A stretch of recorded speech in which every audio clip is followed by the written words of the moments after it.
a tyrannical king in the murder of his own subjects. Because I can't see what the context. He was like, oh no, he's getting in trouble for security exchange, trying to say, and here's the whole premise. Groovy picture. The whole premise is that Elon Musk is in big trouble because he says he's going to buy a company, and he waits for stocks to go through the roof, and he does it on purpose, and some big scheme thing comes to get rich, and he doesn't ever intend to buy it. That's Mr. Max's accusation. Of course, purely unfounded in terms of no proof other than his personal opinion. And maybe because there is Central America, but there are the places that people despise their two own different church. types for anxiety, depression. They hate their own priest, they hate their own... Well, if we called you here to have a conversation, we can drop it right the fuck down, Mr. Mac. I just wanted you to pop on and say something. How you doing, little bitch? Scott, percentage-wise, The other one start with a B. less than 10% of the population of the church. Well, Bailey, how many of the Greek Orthodox people are faithful regular church attendance over there? Got a little dizzy from it. I don't like it very much. Those are both systems where church states exist. In one, the Orthodox, and the other, Catholicism. We handled that 100 years ago, so they don't People despise. Why do you gotta make their shit religion when it rules their government. And in France, the overthrow of the monarchy was also the overthrow of Roman Catholic Church. Now, while Catholicism was guilty of bloodshed and cruelty, That's what I told Mr. Mac. Look, this time I'm dead ass serious. Like, there's no question about it. I mean, we're not going to rehash the whole thing. Bottom line is, you're a scary ass bitch. You made every excuse like talking about cops and jobs being lost. so when the revolution began, you had individuals that came to the forefront that said, hey, let's get rid of God, religion, and all of it in the same shot. And that's all after he said, I don't want to, he doesn't want to fight. Be on the side of He doesn't want to fight. Of course, he's scared. promoting the same And then he other said, things that it's been promoted. Let's get rid of God as well. And so with the French Revolution, you didn't have a revolution for God and God help us to do the right But it was just like, thing. we've been talking about the right thing. Just want to get a heads up on like how conversation started. So that's why we're rehashing it, but we can drop it. What else you got, man? There's another topic you got. We don't even believe you exist. We're getting rid of Homer. Well, I called you a little bit, that was just a term of endearment. The thing that Jefferson never realized was this: you can trust the majority of the people But Mr. at any given moment. what's up, man? Where the Bible Got rings anything you want to talk about?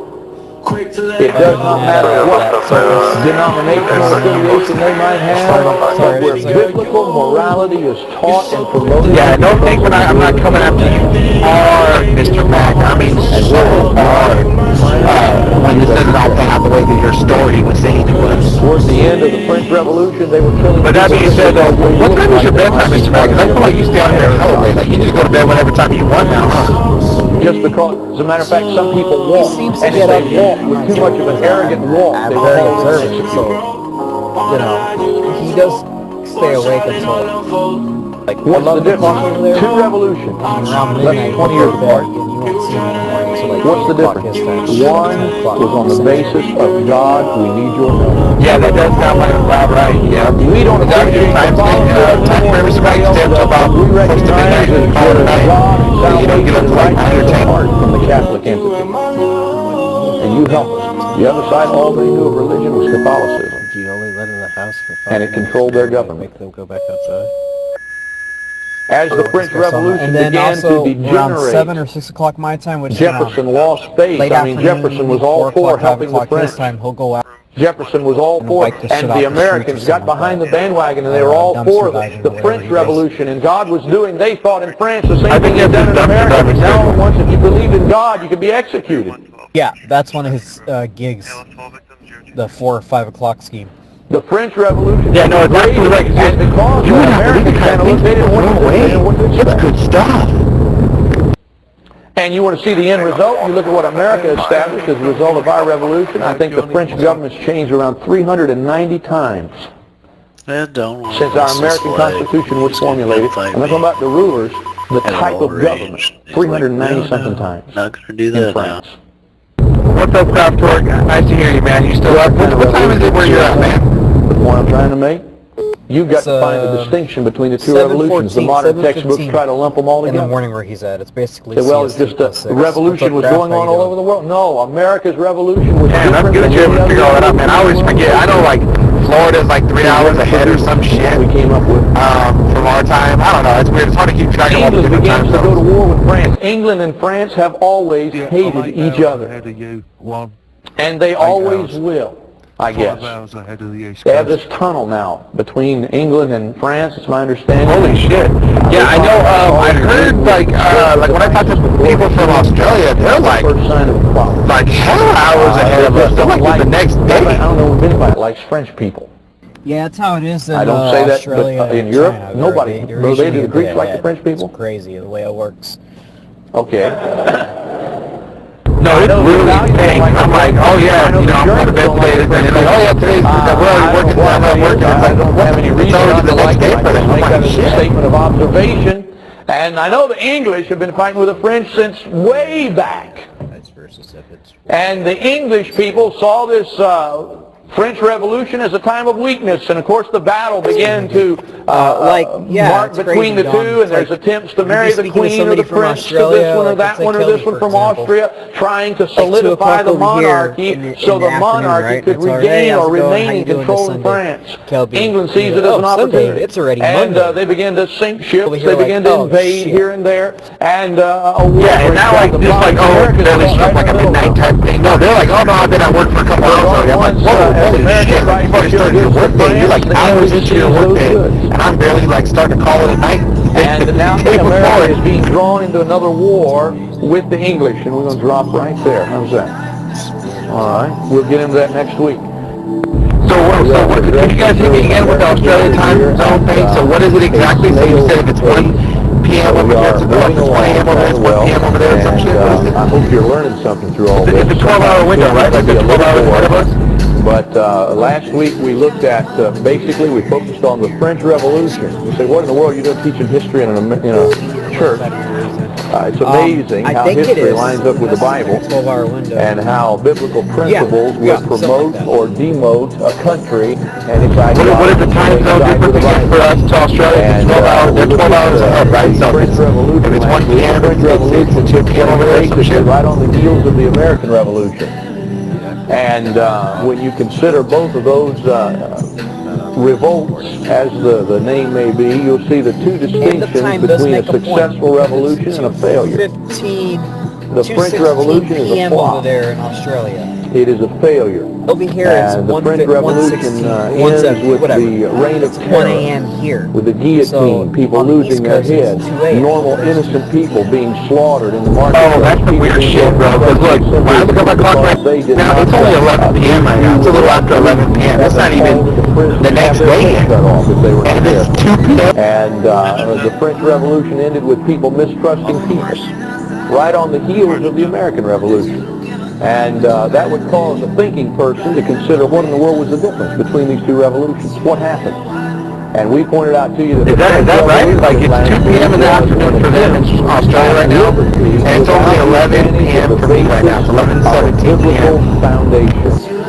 And what we had in the United States, regardless of what revisionist historians will indicate, was we had a Bible base, a base for morality, and our revolt and the revolution that was set up after that revolt was based on biblical principles. In Europe, when the French Revolution took place, you have again still there the political attitude, which has existed from the time of Columbus. We went through all of that, but suffice it to say the attitude of the Yeah, it's so weird, dude. Like, to me, it's just so weird. You would think it's the same time everywhere all the time, right? It's fine. Like, I always wonder, so let's say there was a murder that is right now in the news. Would our news say that a murderer killed at 11 p.m. In Australia on this date? Or would the news say, oh, the next day, you know, whatever the following day would be at 2 p.m. that murder occurred? The distinction is this. In the United States, the fight was to keep religion and state separate entities in order not to allow a particular denomination or church to gain control of our There was a country. mass was the murder in ideology. Australia. So The they United pulled him States over and the illegally. establishment of its government was never to prohibit The other officer on the other Now, video that's what's lied, said, happened well, you in can't these last monitor days is the state has become the antagonist of the church. The state has become the attacker of the church in the last 20 years. Exactly. Like, I think the only fair way to do it is to go by their time. So if a murder happened at their country, you kind of want to, I think it's just better to go by their time. So you would say, 2 p.m. on what's today's date, so whatever the next date was. I think they can do it more This year they have stated Yeah, that so one they out have of every things 50 like the preachers name will of the be day, audited like by the IRS. on Sunday. Well, that shouldn't cause you to worry if you're not keeping your income tax. It would have However, absolutely fighting against the property. no legislative it's sense, no discriminatory. technological sense by putting Okay, it, oh, but today, the state tomorrow. has adapted an antagonism toward Yeah, like I'm a news reporter right now. I'm reporting for a local news network or whatever. And if a murder happened right now, I would think at 11:19 p.m. Friday, May 20th, right? But if it was in Australia that I'm reporting, the incident film, up to that point, would I say 1962, on Saturday, May 21st at 2:17 or 2:19 p.m. a murder occurred on the East Block of blah blah blah. You know what I'm saying? Like, it's but weird. that the thinking of America had changed to such a point Yeah, that if no you were anywhere in longer could it Australia be defended or by the China Constitution of America. or the Philippines. So what transpired time, you was would just put today. when this country was established, and we'll not go through all that, suffice Like, to it's just say, creepy to think that, like, hours ago, look, if it's 2 p.m. over there, bro, it's been the 21st for, like, hella long. It's like, damn, the whole workday's over. I'm really about to go to sleep, and it's like the whole workday's fucking over there. So it's like, I feel like hours and hours ago, my time, Pacific Standard Time, I feel like, you know, it's already the next day over there. It's already May 21st over there. What it was to have a church controlling definitely, yeah. the state or in joint control it's with the just the way it state. works. It just And goes that's across the not time what they zones. wanted in It's a America. 24 You look at hour our revolution here, thing our across revolution the was globe. successful. We found Yeah, but if I'm like on the phone with a friend in Australia and I'm talking to them right now, document of our land for I was like, all right, well, I'll see you on the 21st. And they're like, it is the 21st. Europe, in particular France, has gone through over 100 different types of governments. Yeah. Next day. Not just changes in Only people next that day. ruled, but different types of government. Why? Yeah, they're like, what the fuck? And they're like, and it's like they're talking to me, and they're like, so what day is it on? What day is it again? And then you're like, oh, it's the 20th. It's like, dude, that was yesterday. And I'm like, dude, I'm talking to you right now, and you're telling me my day is yesterday. Oh, shit. Monarchical tenets in the government and dictatorship. It's all right. It's a combined. It's a mess. It's a mess. And what happened in America, that's some weird Twilight Zone shit, man. I'll go back through that. And, What happened in America as a result of it, like, I the still American don't people quite are get, from their own revolt.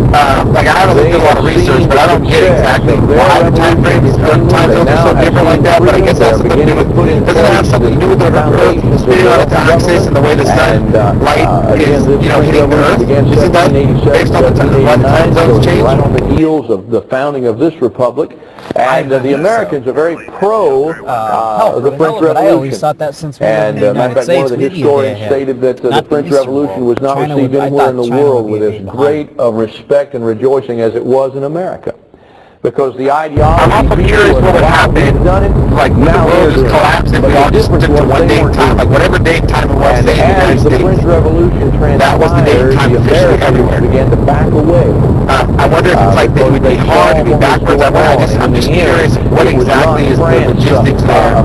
If you did keep these separate time zones, And it was you know, recorded and used. because no one group, they didn't have any idea what they wanted.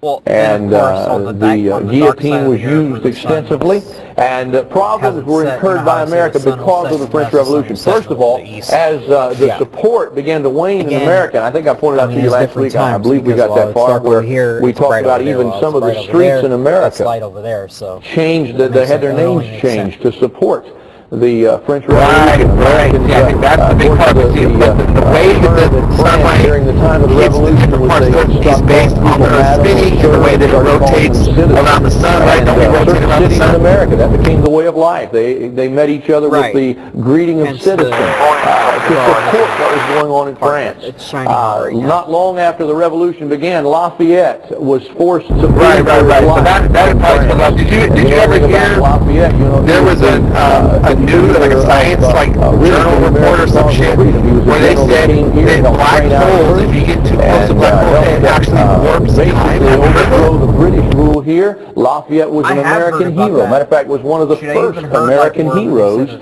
And Lafayette now has They to took a flee his picture of a country in black fear of his hole, life. and there's another one where That causes mixed emotions. sucked Americans in, begin to look at or what's going any on. kind of They mass begin to gets see the sucked reign into of it. terror It's and the bloodshed and all that is going on there. There's no hope. Yeah, you can't get anything near it further. Now without it getting sucked in. And here's the freaky part. Are taking We'd like to sides. think that you just get And, instantly again, the crushed to like Federalists are nothing by the sheer force of outside the gravity. United States, and their But whole idea, we might honestly, they don't know when things go. It's not like they can stick a camera in there and see what happens. They don't know if you pop out the other end of a different universe or they're something. isolationists. We don't need to be involved in somebody else's business. Yeah, shoot. Let's back Because you away, have or a if we theory do, now that may let's lead to squash this another thing and stop it. On the other hand, the Republicans, time. under the headship of know? Jefferson, Like they're just very like you were pro saying, on the other side of the French universe, like a Revolution. teleporter. Jefferson, to the very end, maintained But I'm that the still trying mass to of the wrap my people in mind around the France idea would do that the right thing. a gravitational pull from a utility in that black hole ideology can because they warp never time. did. What does that mean America exactly? begins to Does that mean that polarize they've things. tested it when they get And a the certain two distance ideals close begin to to separate the black hole as much as people. possible? And the question is, what do we do? Time itself is France now not correct anymore, like basically and there's the a time war that it should going be, on over there. where they're at is like behind or ahead a little bit or whatever. And Washington declares neutrality. The first step that know. we I'm took trying to was in understand that, too. 1793. I really don't We declared understand how that works neutrality either. not only in the affairs of the Revolution, but thing. also in the war that was being waged between Great Britain and France.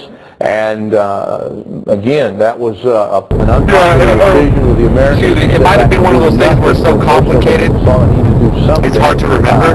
But I don't know if you're in a position to Google it real quick. If you're able to stop and Google it real quick, it'd be nice. But I'm driving like 85 miles down the freeway, so I can't do it. Now, one thing's funny about neutrality. Yeah, I'm in the complex right And now. that I'm is, just watching the cars. you can't be actively involved I'm with either parked country right if you're now, going to stay so neutral. I'll just I'll look at it. And so America's attempt to trade, Fine. we were trading with France, we were trading to Black on a limited hole. extent with England, very limited, but we were trading with those nations. And that decision for neutrality brought about another relationship with Britain. When we decided for neutrality, Britain then... Yeah, I used to like little gigs, man, where you have like, you get a little bit of downtime, and you got your own little site to patrol, and you got your favorite place to eat. You just kind of chill and get things done. But the wording was they would seize neutral ships, and anybody that was trading with France or anybody that was trading with her colonies, their ships now were open game for the British fleet, and they would be seized. Not only that, but American seamen were impressed. That's the word used. They were impressed into British service. So the British began to seize American ships, and not only would they take the cargo, they would also convert the ship to a British ship that would be carrying a British flag. Not only that, but the sailors that were on board that American ship were forced at gunpoint to enlist in the British Navy. And they became I don't understand what that means. The ship became a British ship, and all at once, instead of being a neutral American cargo vessel, it became a British warship under the command of a British commander. And Americans didn't know quite how to handle that. You know, it's one thing to have another country treat you bad, but especially when it's the country you just whipped. Yeah, what the fuck? Are they saying that, like, sitting back watching there's no way to keep time recorded in the black hole so they don't know if it has time like ways that we see it? Or are they saying that, like, because I always understood it, like, somehow if they're looking at a watch and they're keeping track of how much time elapsed, somehow when they're in a black hole, they get a different number or reading or whatever. what America defeated was the British Right, so I have another soldiers thing here that and says, Navy stationed in as the you get colonies closer here. to a black hole, the Britain flow never of made a time full-fledged slows down effort to take America back. compared to flow If he of had, time. well, I guess God would have performed another miracle, but the miracle that he performed was keeping the large portion of the British You know what I'm forces saying? out of Like, conflict. so let's say, And America, let's say me and you're on the doing an side of the experiment, and I'm like, colonies, alright, they did you're gonna some of fly the in a special practications that the British space suit or whatever, it was ship, not a whatever the fuck. affair at all. I'm gonna stay over here at a certain distance away where we know the time goes normal or fast, whatever the fuck. We never went And up I'm like, against I'm the gonna start real recording British how long Empire, you're, so to speak. you know, when you tell me you're at the black hole, and we know exactly how much time will pass before you get there. When you get out on the open When you're there, I want to see like how much time do you think passes. If my watch says that you've been at the black hole for like an hour, I want your fucking clock to map to say the same thing. Now, if I look at it and he goes, no, it's only been 45 minutes, I'm like, holy shit, you're losing like 15 minutes on every hour. It wouldn't take much to reduce a ship to splinters in just a very few minutes. And the Americans now are beginning to see the full military power of the British, and they've really never understood that. And now they've got to make some major decisions as a country, no longer as 13 colonies whose homeland I see what you're saying, I see what you're saying. So you're saying that it's not as simple as, oh, I'm over here, you shoot over there real quick. It's like, oh no, it might be months or years before we get to a certain point to even do the study, right? And so the British began attacking and seizing the neutral ships. Not only that, but the forts along the Great Lakes area. That, of course, after the war, the British had agreed that all forts and everything were forfeit, that the American government was a nation, they would respect it as a nation, but until this time, the British forts are still occupied. The Great Lakes and the forts around the Great Lakes are still occupied by British troops. They haven't pulled anything out. And so again, you see how intense.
Sorry if I sound tired.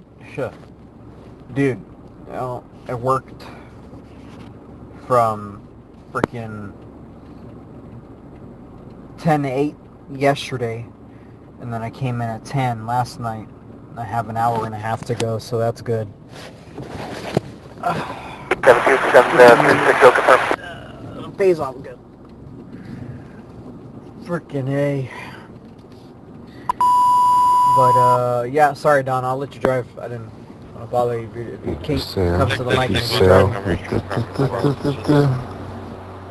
Anyways, I was going to say, I like how these pussies quiet down. all day long. Not to try to open up the can of worms or anything. Was last time you've been to a dance? A proper ballroom dance. Trying to talk all that shit. Washout. Because the Americans got nothing. As a matter of fact, John Jay was burned in effigy, and when, I can't remember who it was, the vice president attempted to make a speech in support of Jay's treaty, he was literally stoned off of the platform. You know, America's come a long way now. We're civilized, but back then, when a politician got up and began to lie, they stoned him.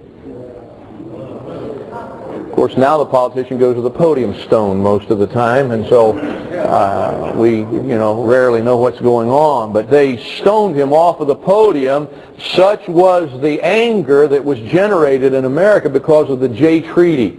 And the Jay Treaty basically said this. It said, number one, British forces must withdraw from their forts in the American country. which basically was just a rehash of what already had been agreed to. It didn't say they would do it, just said that they had to do it. And secondly, it said that the British agreed to allow the Americans to trade goods in some more British ports, which is not really what we were after anyway. We wanted to trade with France. But it allowed American shipping to gain hold in some more of the British industry there, British ports. And then thirdly, it stated that America then would pay all of the British merchants for all the money they lost in America because of the Revolutionary War. Sounds like a typical congressional move, doesn't it?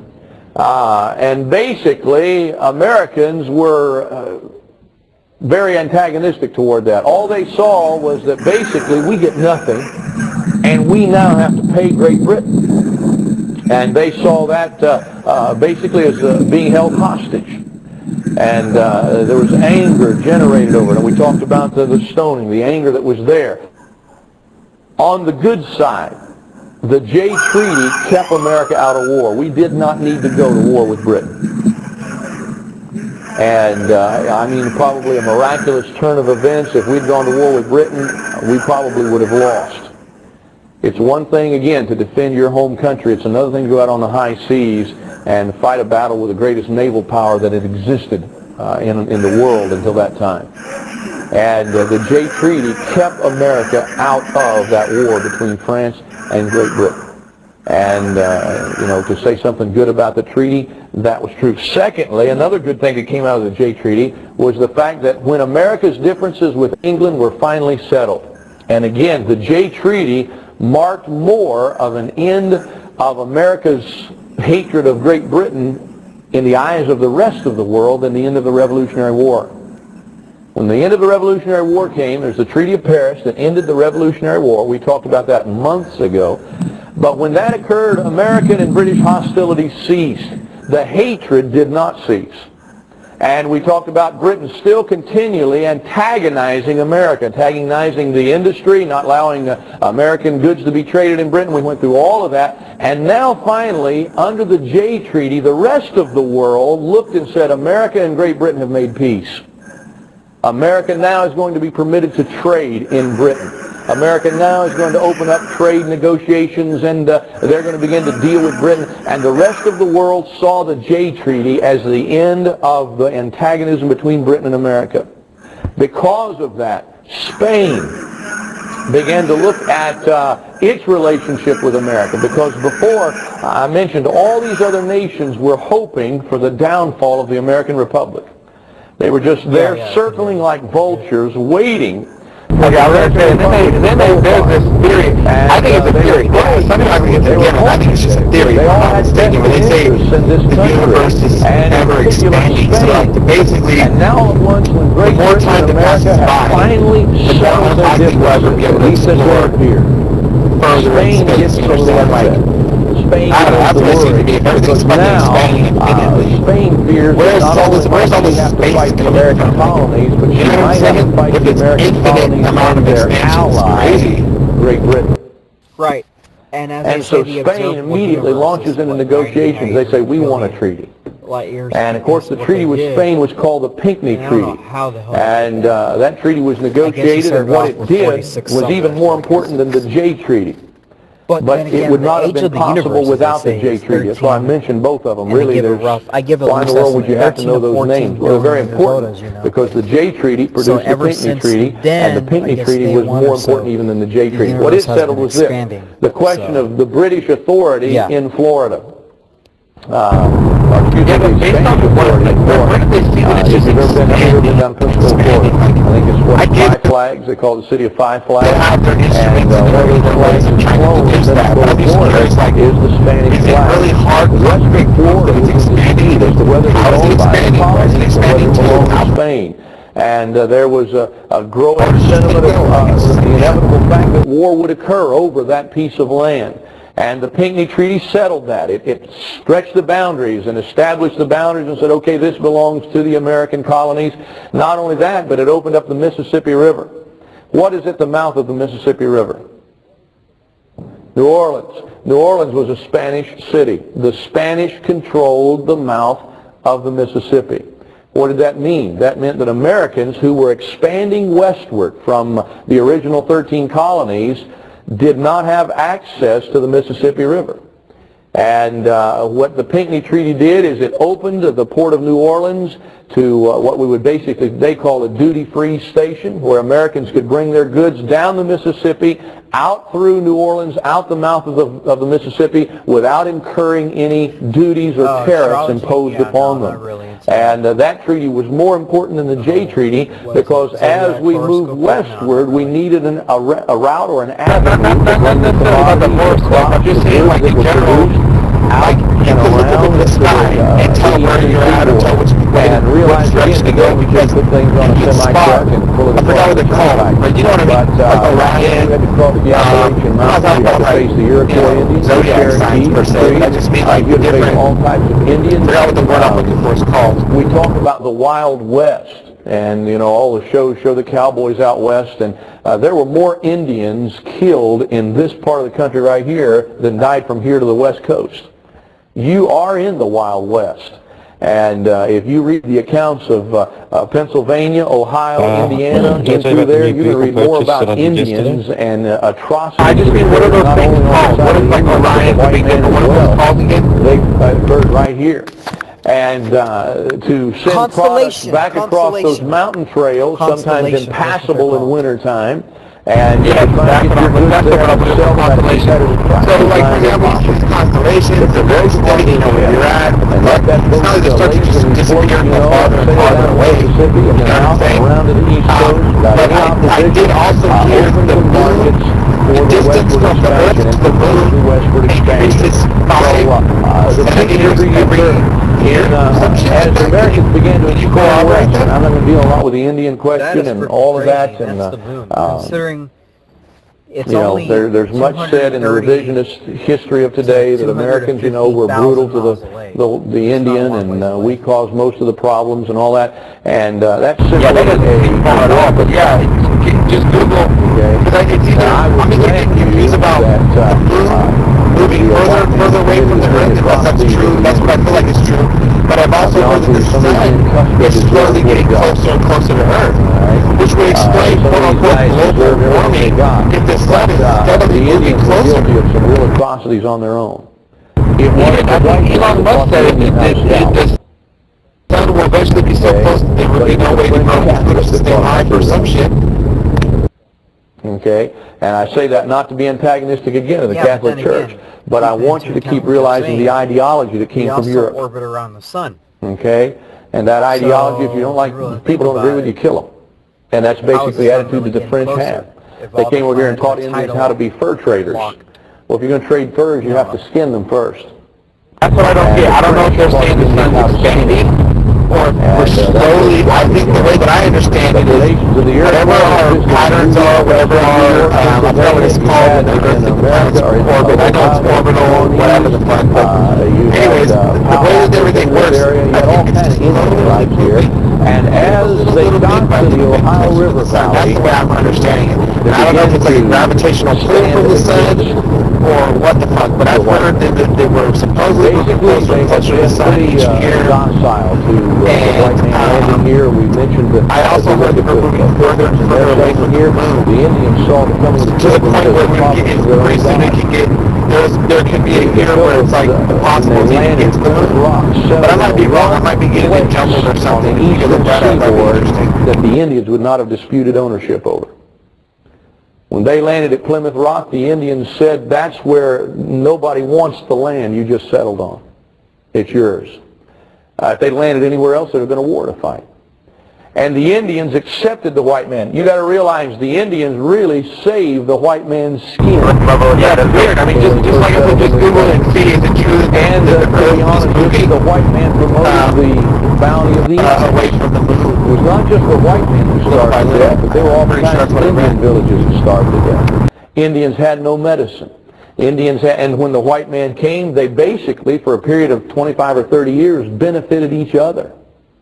As they began to trade, Indians were taken and got into Europe, and we talked about Squanto, who was educated in England and had an English education, became a great man, a statesman with his own people. But as the white man began to expand, the Indians began to get the sneaking suspicion that they were losing. And they kept getting pushed further and further back. And you say, well, you know, we had no right to do that. But listen, you look at it today. What if you want to move out into the country? And you move out into the country, what happens in 10 years? It grows up all around you. Well, what if you don't like that? What's your option? You buy up all the land around you, or you can move further out into the country. You keep retreating. And nobody says anything about it today. I mean, don't you think that's unfair? I bought a home about 8 years ago. We built a home. It was in a country setting. And they built almost 200 homes within 2 miles of my home in the last 4 years. I think we ought to stop them. We ought to put war paint on and go scalp some of those people moving into those new homes. Now listen, that's a revisionist ideology. The revisionist says, well, you know, the white man kept expanding and kept expanding. What do you expect these poor Indians to do? Well, what do you think society would think if I did that? I mean, you've heard, you can't stop progress. Amen. Somebody said, well, these white men came over here and took this country. Can you imagine what shape Europe would have been in if the white man hadn't come over here? It was inevitable that somebody eventually would expand to the unused land. And I can tell you something right now about the unused land where you live. That nice little 5-acre empty field down the road from you, it is inevitable eventually somebody's going to build a house out there. And you might as well accept it. If you don't like it, you're going to have to move further off into the country. And inevitably, the country's going to disappear. That's what began to happen in the Indian culture. And, of course, you know, the Indian's a little different mentality. I kind of like the Indian way. I like having your closest neighbor 20 miles down the road. To me, that seems like utopia. I like when you want to eat dinner, you go down to the stream, catch a couple of fish, put them on the stick, and grill them out in front of your teepee, you know, and eat. Go out into the woods, shoot a deer. You got enough food to last for 3 or 4 months, feed your family. You don't have to go to the grocery store, no taxes. I mean, you know, a good way of life. I mean, that would only But make sense. the Indians began to see the threat of the white man. Yeah. Let me see. And the white man began to introduce some other commodities. Again, I'm not poking fun at nationality. I'm trying not to poke fun of religion, but a lot of the corruption... And I think the estimate is that we only have about 4 or 5 million years before the sun would just totally destroy everything. And they began to find things that Indians wanted to trade for. Supposedly. And but then you have those, what was it, some sort of weird germ or bacteria or some shit? We don't know what it's called, but they whiskey and wine for the pelts and the furs, and what they basically did is begin to reduce the dignity of the Indian people. The Earth is drifting away from the sun, but as you know, that doesn't matter. And the whiskey, and I mean, it was called firewater by the Indians. They actually had a better term for it than we did. And everything. They realized its destructive capabilities, and in essence, they reduced the dignity of the Indian peoples. Now, if you don't believe that, you go up to the Six Nations reservation right now up in Canada and take a look at it. Check a few sources, because I'm pretty firm on the fact that the idea is that the sun is getting closer and closer to Earth, not further and further away. That would cause global freezings and shit, not like heat. From what I understand, it would be destroyed by tremendous heat. He's going to have to overcome his own problems. From the Whether they're sun. given to him by the white man or not. It could also be one of those things where the sun is expected to expand and implode on itself, and then it's going to be, but I could have swore that it was information that I don't remember about from one of my little notes, was that the sun is eventually going to get too close to the Earth, and it's radio, And the problem begins to get greater and greater. Even as early as the settlement in western Pennsylvania, the Indians began to make raids into western Pennsylvania. We mentioned the fact that George Washington, who was a great general during the American Revolution, I'm talking evaporation, water, and the ocean, suffered losses twice. I mean, he knew what it was to get whipped. The Indians defeated Washington twice. Okay, so I get where you're in coming his early from. career. So I found somewhere else that it he says, knew what it was to pick up remains of course, families that had been object passes scalped and their through our homes solar burned system and knocks the their Earth out of husbands orbit. and wives butchered and children We're taken on and an stolen. in-spiral. That's what So took place in eventually it Pennsylvania says and Ohio. It didn't take place the out in Earth Kansas will and Missouri. It took eventually place here in fall Pennsylvania and into our Ohio. stellar corpse. And you've got those Indians as they began to that, go to that war. makes sense. So And I said all that to say this. we might one of the be most, I guess probably not one of, but the most decisive battle spiraling in away Indian from it, warfare in reality, was fought within we're so 4 miles of this gravitationally building. bound to the sun, since all the And a planets lot of you orbit never been around there. the sun, that we're One of the most like the end of the decisive battles world, in the warfare basically, between like, the white man and the you Indian was know, fought right like, here at Fallen Timbers. it's just And just Anthony imagine a movie Wayne becoming true. defeated like, the Indians the sun and is right there. stopped It sets. What do a they lot say? of the raids. How sun many of will you have set never on been the out to west, Fallen or- Timbers? I don't know. They say the You know, opposite. some but historians yeah, we I mean, are. I could huh? imagine. Actually, there's not a lot there to see, but that's where the battle was fought. That basically made the Indians realize. What I understood, whatever the physics of it are, the fact is and they the Earth pursued their is hold made up on the tremendously Great Lakes. because You the can see why they didn't want to leave the Great Lakes region. As a result of the Battle of Fallen Timbers, they were pushed on off into the plains and on up into Canada and made their living there. Now, the nation was expanding. I said that's inevitable. And as it expanded, you realize and see the importance of the Mississippi River.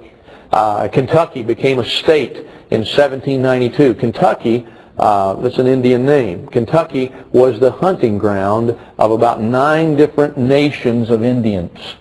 And of course, when we talk about tribes, several tribes were part of the same nation. You had the 6 nations of the Iroquois. That was even a larger conglomeration of Indians. But they had different ways, they had different laws, they had different ideas. But those tribes made up a nation of Indians. And you had several nations of Indians that shared the state, what is now the state of Kentucky, as a hunting ground. And some of you want to go back to Kentucky. I don't know why, but that's where all the Indians went to hunt. As a matter of fact, there was no war allowed to be fought in Kentucky. The Indian tribes would not war with one another in Kentucky. And they would go there. I think it was Simon Kenton who settled Kenton County, Kentucky, and Cincinnati on up to Dayton. Kenton's wife named Springfield, Ohio. They came as far up as the Miami River Valley up through there and settled all of that territory. This is back before, you know, Daniel Boone and those guys were just beginning to cut their way through the wilderness. And Kenton and those guys were right alongside of them. But Simon Kenton talked about being in Kentucky at one time, and the buffalo came through. You can imagine buffalo in Kentucky. And the buffalo came through, and Kenton lay in his car, and he had to stay in a tree for 2 days. Have you ever just been out all day in the sun? You're just beat, past bro. where he was. Such a large herd, he couldn't get out and go in any direction. He completely surrounded where he was. And took 2 days for these buffalo to migrate past where he was hiding up in this tree. Look at it on purpose or whatever. They give you an idea of what it was like.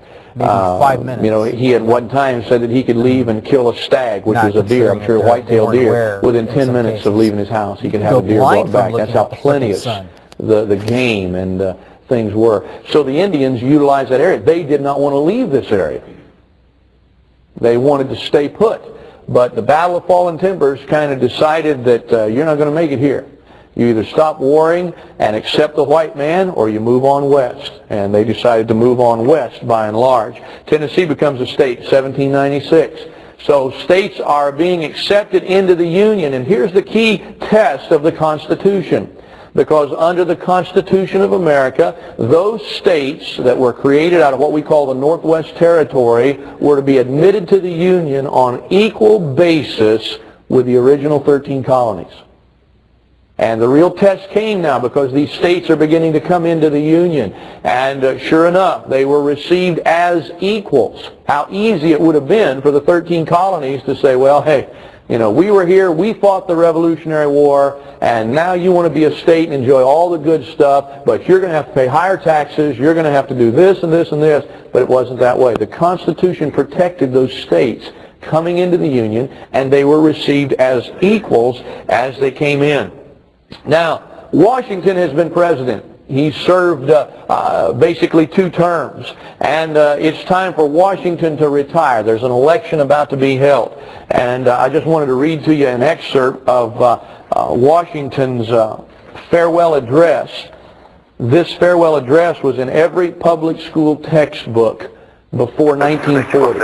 It was required reading in order to graduate, you had to study. From 1940 it was removed, or in 1940 it was removed from every public school textbook, and it does not yet appear in them at this point, unless it is in what we call an edited form. 100%. Like, All right? Like, it seems like this there's speech, gotta you'll be an find it in answer. several college textbooks in an edited form. Yeah. Okay?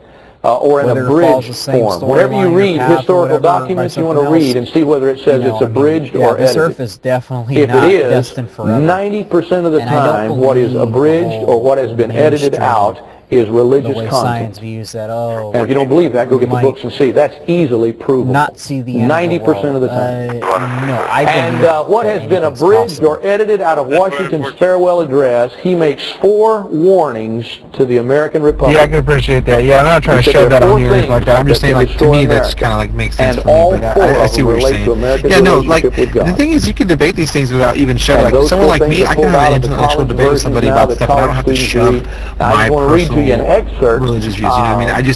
I can, from what even if I was an Washington has atheist, I to can say still here. debate all this He stuff says, on of the all the intellectual level because dispositions and I find it habits all which lead to fascinating. political Right? prosperity, And so, not religion very and many religions morality that are have indispensable actual roots to supports. this modern day. In vain would And that even man claim past. the It's tribute like, of a lot of religions patriotism just kind of like who left should in labor to mystery, like subvert Zeus these and, great all this crap, pillars you know what of I mean? human Like other happiness, ones, the like, firmest props of the Buddhist one where it's destinies of men and citizens. What are they? Religion and morality. Yeah, no, George this is all- this Washington, is the not father of our argument here. nation, This is said debate. that This is any all man dialogue. who labored against But, those 2 thoughts was yeah. not worthy to call Yeah, himself I mean, no, to each a their own. patriot. Different religions, different. I mean, That's quite sobering. Today you're called the religious right. when it comes down to religions, I mean, they all have And the nation stands back and says, "Woo, we've got to be careful of the religious right." Why? Because they're religious and moralites. All right, man. Well, I'm going to let you go, man. I got to get in here and take care of some shit. But I appreciate it. I'll hop on Washington said later. if you subverted those 2 things, you were not I a got an hour to patriot. go on my shift, man. I'm getting tired. To be honest with you, I'd rather be part of the religious right and be on Washington's side. George Washington, the father of our nation. He says this, let it simply be asked, where is the security for property, for reputation, for life, if the sense of religious obligation desert the oaths which are the instruments of investigation in courts of justice? You know what Washington said? He said religion is the basis in the courts in America. And you want to see how far we've come in America? That case in Pennsylvania about a year ago where the fellow was found guilty of first-degree murder. There was not even any question about it. And during the sentencing, as the prosecuting attorney made his statements, he quoted a verse of Scripture, and the entire case was overturned by the Supreme Court. And the man got off free. A convicted murderer can get off free because an attorney quoted a verse of Scripture in the courtroom. And they say, well, you know, we believe in the separation of church and state. Washington didn't. Not in the sense you're talking about. I'll tell you what Washington believed. Washington believed that the Baptists should never control Washington. Washington believed that the Catholics should never control Washington. Washington believed that the Presbyterians should never control Washington. Washington believed that no religious denomination had any right to control the government of America. That's what Washington believed. But Washington never for a moment believed that religion and morality didn't have a place in government. But anyways. And let us with caution indulge the supposition that morality can be maintained without religion. Boy, there goes education. Washington said you can't teach morality without religion. Whatever may be conceded to the influence of refined education on the minds of peculiar structure, reason, and experience both forbid us to expect that national morality can prevail in exclusion of religious principles. I have received many thousands of letters from friends and worshippers. We could read more, we won't. Just to give you an idea. You ought to read those congressional committees and the FBI if you can find them unabridged. as collaborators in the Red You see why those things have to be taken out of textbooks? asking me why and How can you have high school students and college students, when you're teaching from an atheistic point of view or an evolutionist point of view that there is no God, how can you allow statements like that to be attributed to the founding fathers of our nation? So you change it. That's called revisionist history, and it is basically a way of life in America. Find it. So the election comes up. Washington is ready to retire, and the argument or the battle for the presidency of the United States, Adams and Pinckney, the fellow that negotiated the Pinckney Treaty, is going to go against Jefferson and Aaron Burr. And, you know, the caucuses occur, and the millions and millions of dollars in political funds, you know. Did you know, I think it was, I can't remember who it was. I'll speak to you later. Up until about 20 years ago, I can't remember who the president was at that point, but I know there was a vice president in the United States who had to pay for his own staff. I came to Hollywood. You've got a vice president, I'm just talking about not to indict the vice president, you've got a vice president now that has a staff so large you could run one of the major corporations in Toledo on the money that he takes out of the tax budget. Matter of fact, his wife has a press secretary, and she has enough staff members to fund a small business here in Toledo, successful business, paid for taxpayer expense. That wasn't so until about 20 years ago. Up to that time, he went to Washington. As a matter of fact, the vice president used to have to pay rent on his own apartment. There was no vice presidential mansion. I guess Hoyle was responsible for building that. And it didn't happen, but things have changed. Anyway, the battle takes place. I would imagine that the entire cost for both campaigns, any member of this church could have paid easily. America and the American people throughout the world. Without any problem. Until that year, and Adams is elected, and the strange thing occurs because the setup of our Constitution called for the electors to cast votes. I'll bet nobody here understands the electoral college. I'll bet I don't understand it fully. In my eyes, I'll bet it was still one of the strangest things ever put into the Constitution of America. But they immediately began to realize that after they decided to hold an election. Because in the Electoral College, what was stated is that when your vote was cast, you did not really elect the president or the vice president. You elected the electors. And the electors then got 2 votes. And they could go and cast their 2 votes for the president of the United States, the vice president, whatever it was. And the first problem they had, of course, remember, Washington has 2 terms under his belt as president. No problem. He just got reelected. But now we're going to elect somebody else. Washington's not running. And so Aaron Burr and Pinckney go at it from one point. They were the Federalist candidates, the Republican candidates, Jefferson and Burr. And the electors are elected. The electors go to Washington to cast their votes. And guess what happens? I'll tell you what happens. Adams is elected president. Had been approved by the producers. But Thomas Jefferson is elected vice president. Franklin Roosevelt, I began to smell a rat. A lot of rats. And now, for the first time in American history, you have 2 men from opposing political parties, president, vice president. You see, there was no stipulation as to how you had to cast your electoral votes. Just that you were elected to cast the vote. And most of those men that went to Washington that were elected were pro-Adams. They wanted to see Adams get elected, but they didn't really like Pinckney. And so when it came to voting for vice president, they voted for Jefferson. And so Jefferson is elected vice president of the nation under John Adams, which was a real treat because they opposed each other ideologically on almost every point. In the early 1920s, and Jefferson becomes vice president. And as America begins to emerge now, it begins to take on what we call anti-foreign policy. There is so much antagonism between Jefferson and Adams that America really is on trial for its life. Realize again, Adams is the strong Federalist candidate. The Federalists believe what? They believe in a strong, centralized federal government. They believe the federal government was to control it all. They believe that the President, the Congress, should make all the rules for the American Republic. That's basically the ideology of America today. They're the big government candidates. The Republicans, on the other hand, are the small government. They're called the anti-federalists. The anti-federalists were opposed. They believed in this, God help us, this is a God-forsaken term, they believed in states' rights. They believed the job of the federal government was to maintain trade and foreign policy, and in the event of war, raise an army. That was it. They believed that the states then could conduct the rest of the business and the affairs, and the statement in the Constitution said that any powers not regulated to the federal government were reserved to the states and to the people respectively. That's what the anti-federalists believed. And now you've got one of each in the White House.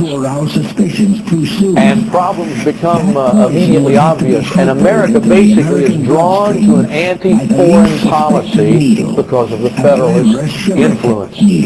America begins, or the White House begins, by introducing several acts, and I'll give them to you. First of all, beginning around 1798, the Naturalization Act. One of the first moves of the new president was to bring in what's called the Naturalization Act. And the Naturalization Act extended from 5 years to 14 years. The length of residency necessary before you could become a citizen of the United States. Why? Because all these foreigners were coming, and the Federalists' fear was that they would become citizens and vote against the Federalists. And so the time limit was expanded. No longer could you live here for 5 years and then ask to be a citizen. It was expanded to 14 years of residency before you would qualify. The second move was called the Alien Act. The Alien Act granted the president the right to deport or to banish individuals who were deemed to be treasonable or secretly involved, had secret inclinations, is what the treaty said, the act said. Which is real vague. If the President of the United States deemed your actions treasonable or secretive, he could have you banished. If you were here living in America, remember you had to live from 5 now to 14 years. Anywhere during that 14 years, the President could send you out of the country.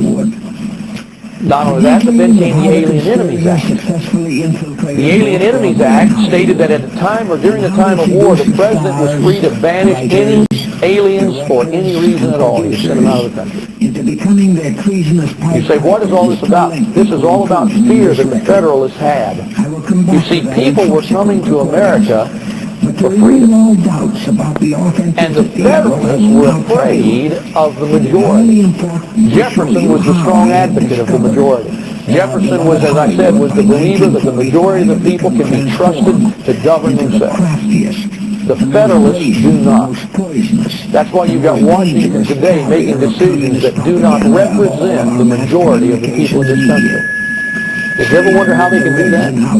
Their idea is, well, we're concerned for the nation, and the majority just doesn't know what's going on. Well, that's totally against what Jefferson believed. That's called a Federalist position. And it was the Federalists that introduced these acts right here. Don't trust the majority. Don't ever let the majority be out there where they can take your power away. And so the Alien Enemies Act granted the President, during the time of war, the right to banish all aliens from American soil. And then came the Sedition Act. The Sedition Act stated that anyone who incited a riot or anyone who hampered the enforcement of a law was guilty of a crime. Now that's good. Nothing wrong with that. But right along with that was the statement that anybody who published or made false, scandalous, or malicious statements about the President or the Congress could be arrested. That's in America. And that law was passed. And it was called the Sedition Act. Basically, as a matter of fact, the only people ever arrested were Republicans. Republican publishers and Republican statesmen were arrested under the Sedition Act. And that's what it was aimed at. It was aimed at eliminating your opposition. Now, you got to be careful because there's two political philosophies and ideologies, and one of them is what we would call a European ideology, which is if they don't agree with us, get rid of them. Kill them. The same, you're still dealing today with two philosophies. Hadn't changed them. And while they were religious philosophies 2 centuries ago, now basically they've become political philosophies. And the philosophy of that crowd is if you don't agree with us, we've got to put legislation in power to stop you and to keep you from doing anything. We want the fairness doctrine. Now, arrest him. What is the fairness doctrine? The fairness doctrine is an effort to limit opposition sentiment on the radio. That's all it is. I'm sorry, sir. She claimed second. And you say, well, you know, I mean, didn't you ever wonder why the liberals can't do what the conservatives have done? And I'm not an advocate of Rush Limbaugh, don't get me wrong. But isn't it amazing that the conservative Rush Limbaugh can gain the support he's gained in America, and they say, well, it's not fair. Wait a minute, I can name 8 or 9 liberals that have tried it falling flat on their face. You say, well, he's got the backing. Don't give me that. You look at the backing the liberals have got. Let me name a good liberal institution for you. Public radio. I mean, where's fairness? You listen to public radio, and 99% of the, I'm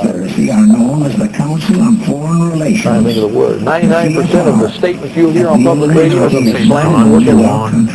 Don't believe that? Take account. Find out.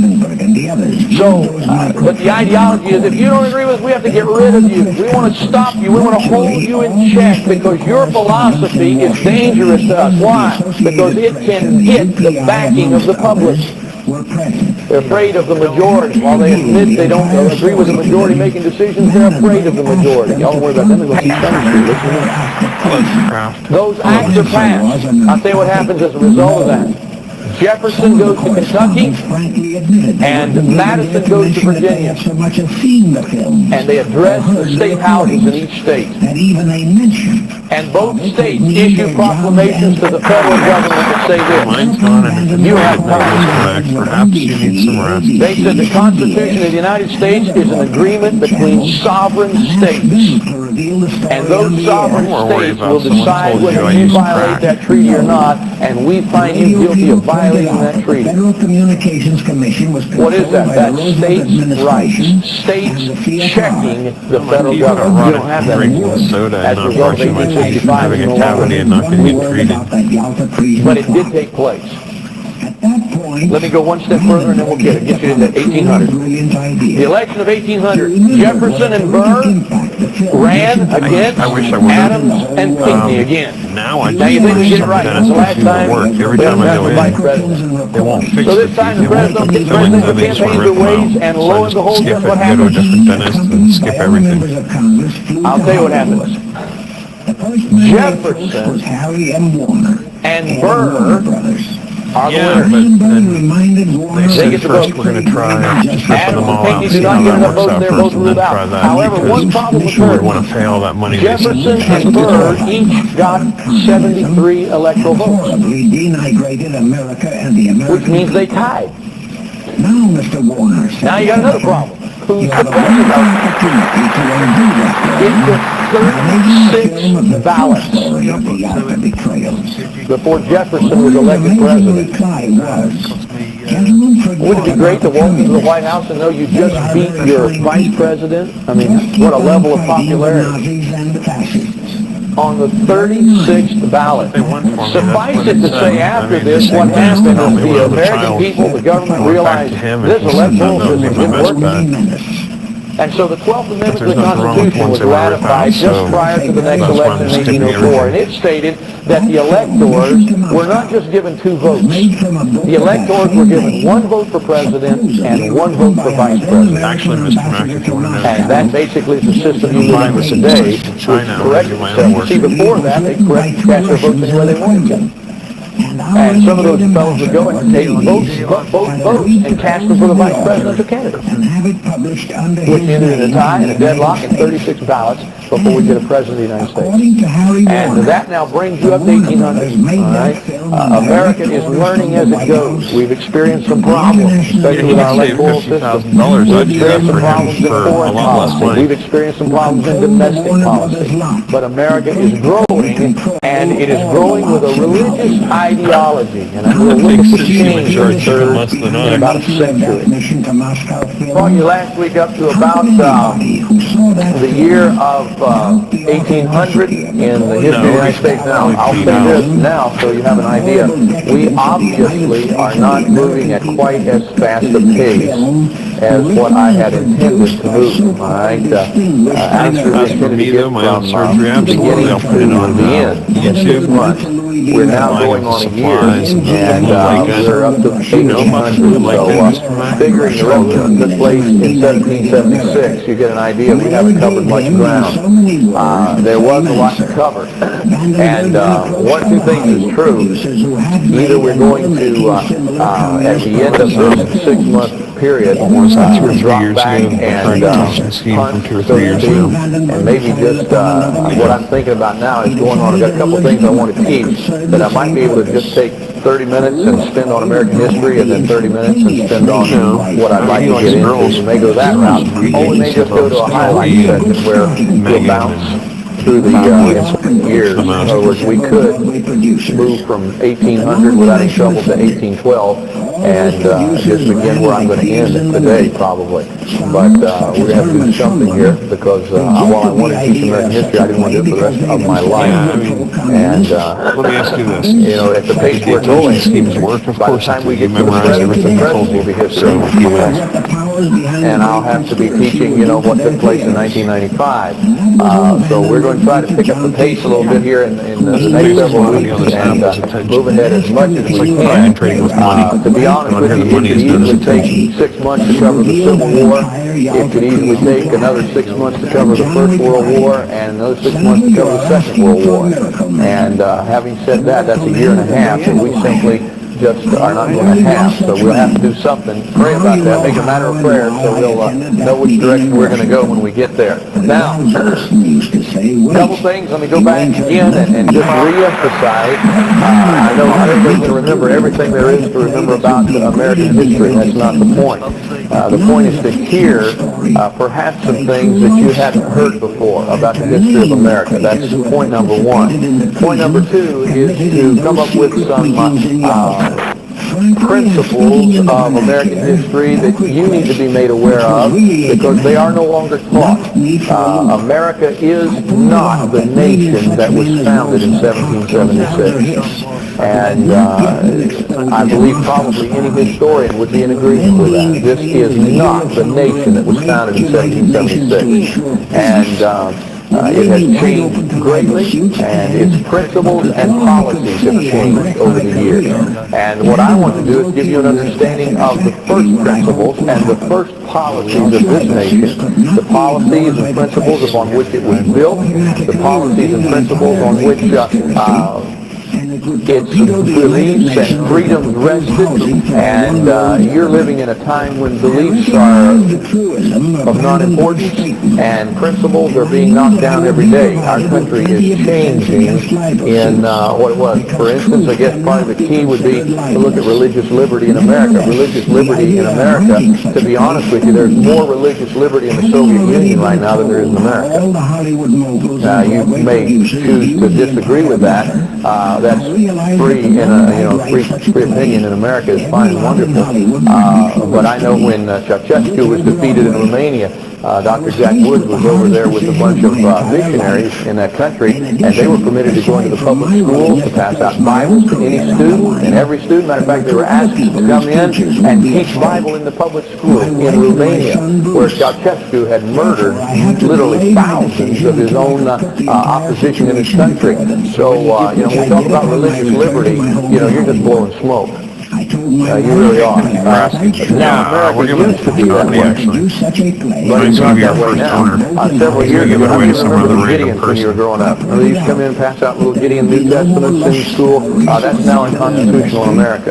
The Gideons are no longer allowed to go into school and pass out New Testaments or Bibles of any type because of religious liberty.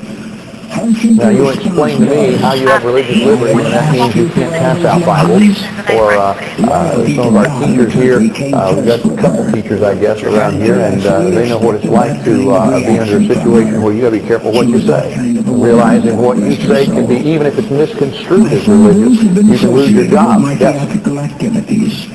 He could look forward to a great career. Lower levels. Now you explain that to me. When they get to be, it's funny, when they get into college or when they get into grade school, you can give them a Bible. What would you do with it, Mr. But at the lower level, you to someone can't. else And I will say this too, if the ACLU challenges what they're doing in college, it'll go down too, because the precedent has already been set. as long as there's public funding involved, I don't think Mr. which Mack comes from the federal government, don't feed channel like that. then you lose that right. There are a lot of cities in America, and this is one of the things you need to understand. There are a lot of cities in America where on the courthouse lawn they still set up activity machines. And that still happens. And people say, well, see, there's not problems in America. Well, that's not true, because the precedent has been set, and all somebody has to do is complain. And the ACLU will step in. Teachers have to be careful, because you could even leave your class in class. Well, you got someone in here, I'd be interested in Prince's And then once they complain, you lose your She'd job. have me as a friend. Because She the looks so cute. precedent has been set, which says you simply cannot do that. And I guess the extreme case that was cited is the fact that, and I've talked about this a couple times, So we're but Mr. the Mack murder and trial everyone in else, Pennsylvania Angel Scott a couple Waits years was ago, in where solo all night a fellow with one of my was girls. tried, Except he didn't know who it was, and the boss was of found me, and he guilty was of in first solo degree murder, was set to be sentenced, and during the sentencing part of it, the prosecuting attorney quoted a verse of scripture from the Bible, and the entire case was thrown out of court, fell went free. Because each verse of scripture was quoted. So, this is America. This is not Russia, the Soviet Union. And what has happened is freedom of religion over the years has now come to mean freedom from religion. You're living in a situation where America is in dire straits because of its crime and social problems. And of course, maybe this is the easy way out for me, but I believe I can directly link all of America's problems to its infringement on religious rights. Yeah, Johnny, I'm glad you got That's where we are at this Thanks point. for getting my Now, message. Mr. Mack's talking mad shit. I believe that if what I can do is teach you the principles on which our nation was founded, okay? I don't know that we can bring America back to where it first was born. I don't know that we want to bring it back to 1776 levels. But a lot of times, the reason these precedents are set is because no one says anything about it. Okay? You're living in an era now It's all silent. where Mr. Mack does. Mr. Mack during gets the a fart bomb in the room, then he lets everyone else smell it took hold of for about an American hour, and then he talks society. again. America was a conservative nation before the 60s. I'll get to history in just a minute. Talk philosophy for a minute. Before the 60s, prior to the 60s, conservatism was a way of life in America. America was very strong militarily. No nation dared say anything about America. If you said anything about America, we'd blood your nose, basically the way it was. And, you think about during the 60s, John Kennedy went to task against Castro in Cuba. He would set up all his missiles, nuclear warhead missiles in Cuba, and all we had to do was flex our muscle a little bit, and they took them down. Or if you did that right now, they'd probably shoot them at you. That's the way it goes. America has no respect worldwide. And so what we're doing now in society is we're using our financial ability, whereas we used to be able to use our military advantage. And what we're doing right now is we're not just waving money, but we're giving money away by the millions, by the billions one day. We talk about the need for lowering the deficit. I'll tell you one way to eliminate the deficit in 5 years, and that's to stop giving money to other countries. 5 years, the national debt would be paid off because of the billions of dollars that this country spends every year to keep our friends, and to make our enemies likable, so that they won't fight and won't go to. We go into third world countries and solve wars between two third world countries by waving money under everybody's nose. And that sounds well and good until America loses its ability to fight on the economic front, which is happening very quickly because you've got emerging nations like Japan, you've got emerging nations in Europe that they don't need your money anymore. They don't care about your money anymore. Mr. Mack was in But here now talking all his shit. you remember, Kent State back in the 60s, early 70s, this is my era, Berkeley, UCLA, and those campuses like that became hothouses of anti-war, liberal, ideology. And the hippie ideology was, hey, all we're saying is give peace a chance. Remember that? That works well and good, so somebody gets dissatisfied with what he got. And then he picks up a club and hits you in the head. The problem with the hippie movement of the 6th season, again, that was my generation, was the fact that they overlooked human nature. And human nature is this, we can be friends until you get something I want, and I'll take away from you. Unless there's a policeman to stop me, or a law to keep me from doing it. That's the way people are. And the theology or the ideology of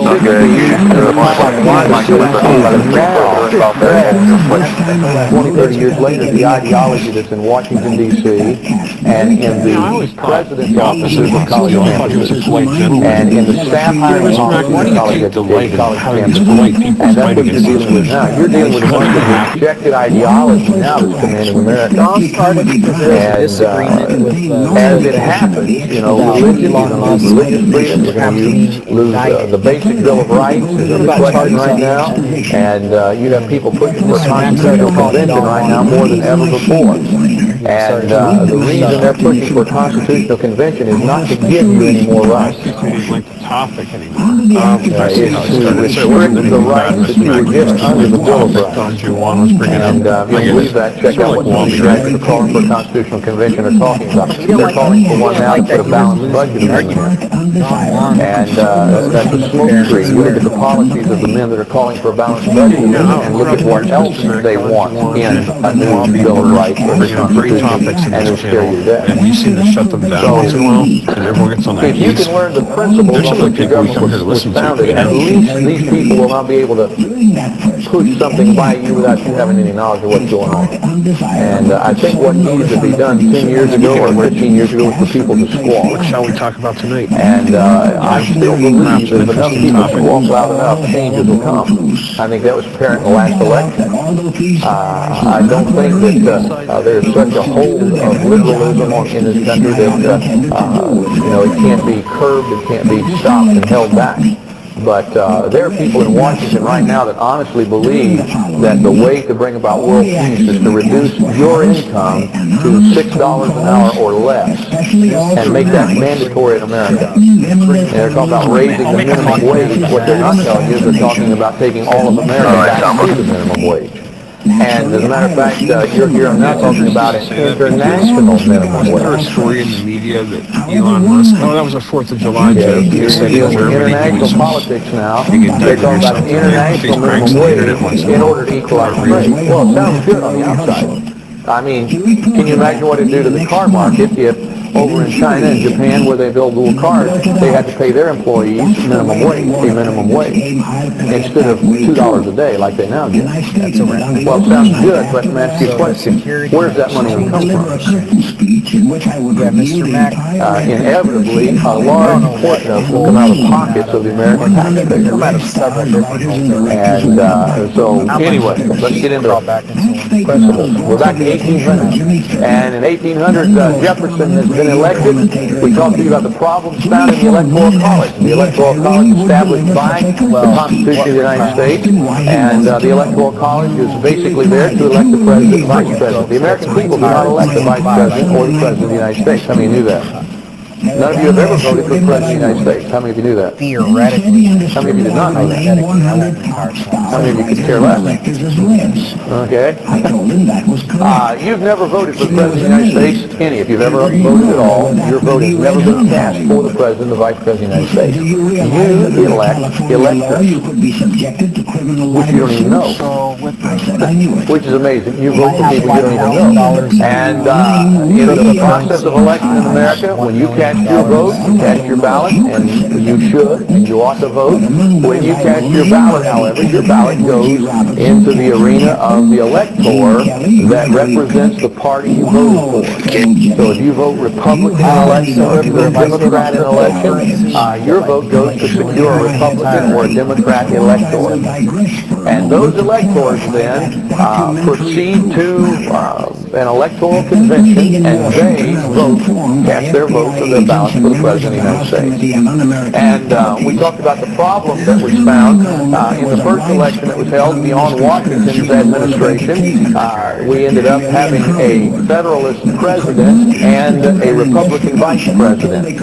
People from two different parties were elected as president and vice president. And that could cause some real problems. You know, you can imagine if, I'm trying to think, Clinton's president. If Clinton had to go to Washington with Dan Quayle as his vice president, you know, or as George Bush as his vice president, as the case may be, that might not be a bad idea. But that's what happened in the first situation where President was elected. In the second situation, the second time an election was cast, one party won the election, which was great. You know, the Jeffersonian Republicans won the election. The only problem was that when the electors went to cast their vote, each one got 2 votes, because obviously you're electing 2 people. And as they cast their votes, a new problem emerged, and that was that the president and the vice president tied. And now you've got a problem. I think I told you to 36 or 38 ballots finally to determine which one would be the president, because they kept casting their votes the same way. And so what was stipulated at the end of that, the amendment added to change the electoral college, stated that you got not 2 votes, but 1 vote for president, 1 vote for vice president. Because what was happening, some of these people were casting their votes for all for president, cast 2 votes for president instead of 1, or 2 votes for vice president because they didn't like the presidential candidate, and they ended up with a mess. So all that was rescinded and put back in the place where it should have been. And as we brought you up to date on the election, Jefferson now assumes control. Well, Jefferson assumed control of a country that really was much like it is now in a lot of respects. And there were 2 opposing ideologies. And the 2 opposing ideologies were federalism versus republicanism. Republican today means something entirely different than it meant back there. Jefferson was a Republican. But and there were no Democrats. And this country still got messed up, so you can't blame everything on the Democrats.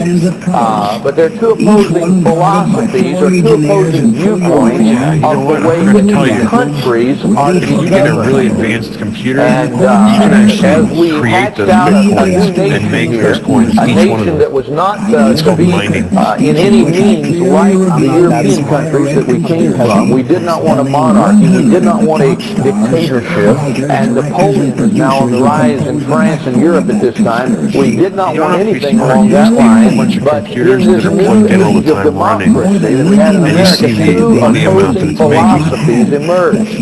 And you'll be amazed to see how much it sounds like today's philosophies. These have been the 2 philosophies that have produced the struggle in America's history down through the years. It is the philosophy of federalism as opposed to the philosophy of republicanism.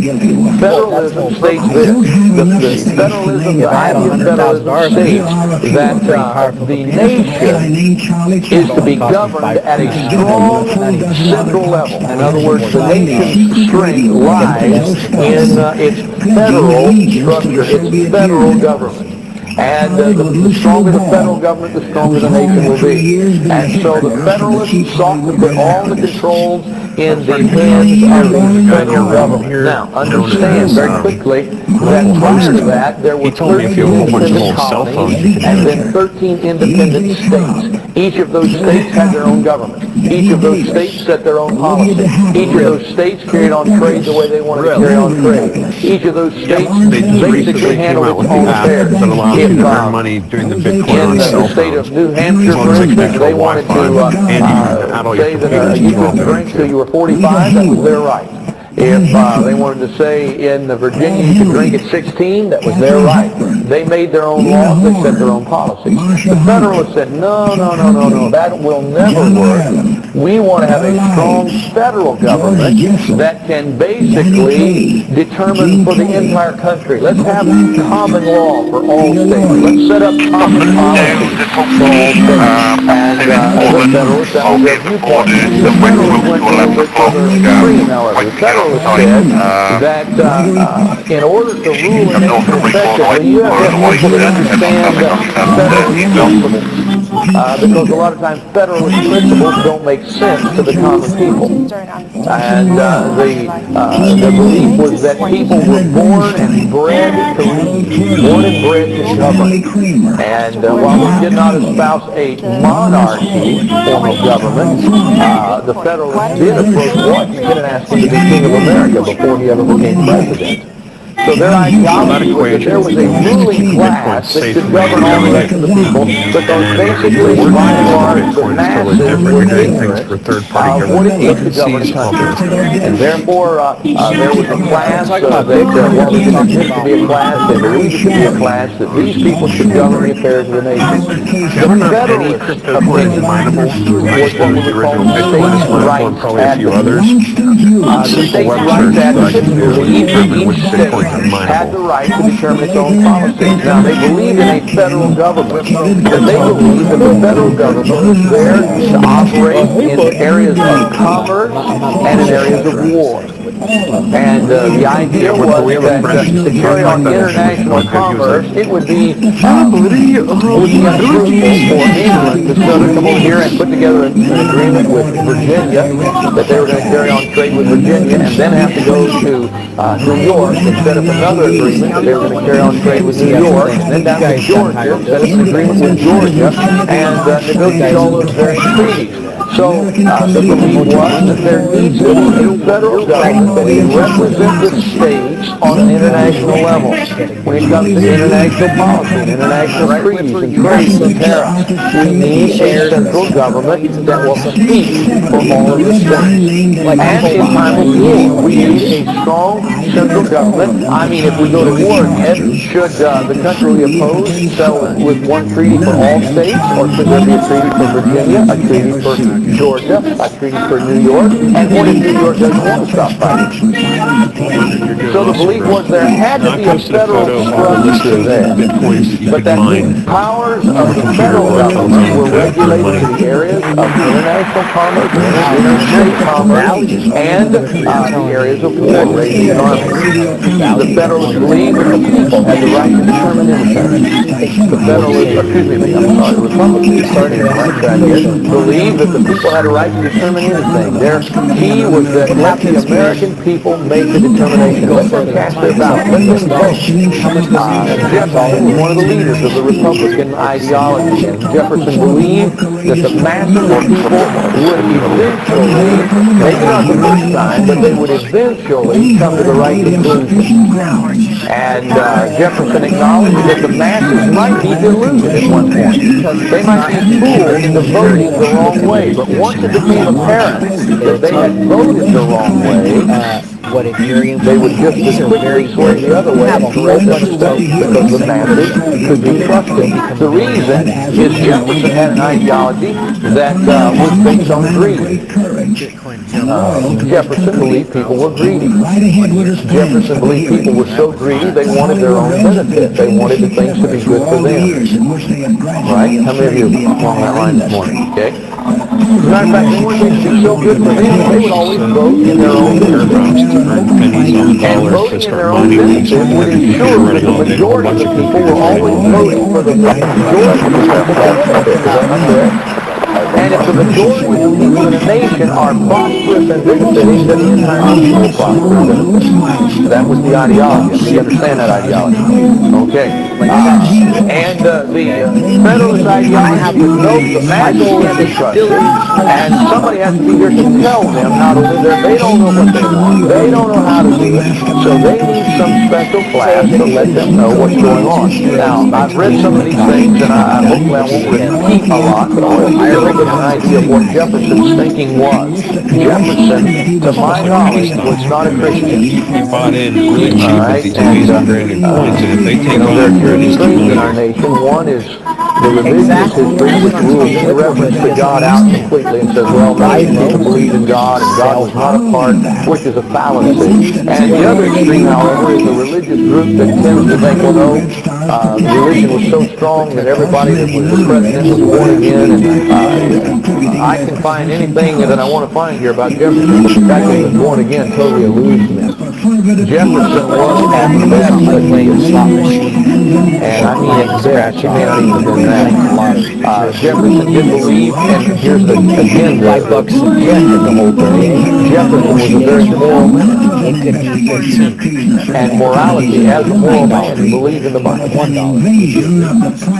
see, these people that founded our country, while they may not have been Christians, believed in the principles of moral principles of the Bible. It's easy to find Jefferson alluded to time and time again. I want to give you an idea this morning of some of the things that he said and some of the ideas that he had concerning different issues. I just breezed through here this morning and quoted a few things I've got highlighted. This is a very old book. It's falling apart, so you'll have to forgive me. In fact, it fell apart like that. Jefferson talks about federal judges. Okay, once the Federalist ideology got in place, he talked about during the first election, the Federalists, we have to come to be president. Adams is a strong Federalist. Adams established a federal bank, which Jefferson disagreed with. Adams established federal judges and things like that. And Jefferson's response was some of these things. I'll read them to you. He said, if ever this vast country is brought under a single government, it will be one of the most extensive corruption in different and incapable of a wholesome care over so widespread a surface.